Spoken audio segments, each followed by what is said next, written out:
So, quick update tayo for today guys. Meron tayong chine-check ngayon na Ford Focus 2016 EcoBoost 1.5 siya. So, yung headlight niya is hindi na yung stock, pinalitan na rin. Tapos, yung upon checking, yung head unit niya is hindi na rin stock. So, pogi ng head unit and at the same time, yung headlight assembly niya is bago na rin yan. EcoBoost siya. So, meaning naka-turbo yan. So, mainang to. Kumbaga sa katawan napakaganda ng hatak nito. So reason for selling nila sir is mag-upgrade lang sila ng for territory. Then yun, isa na kasing parking nila. So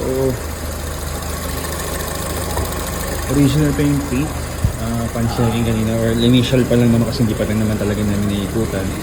So ginaan na namin kasi along the way galing kami Pasig. Check natin yung interior. 2.0 ba yung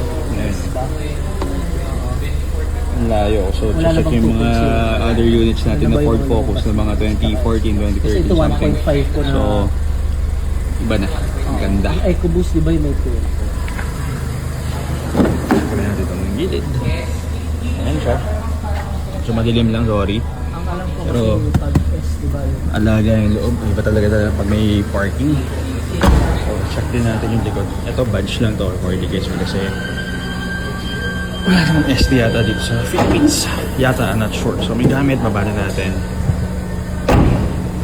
Ayan. Pero ito, original badge yan. EcoBoost. So, ayan.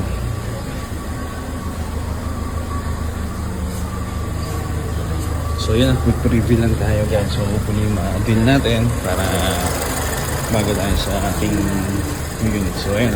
Ayan yung crap. Audio.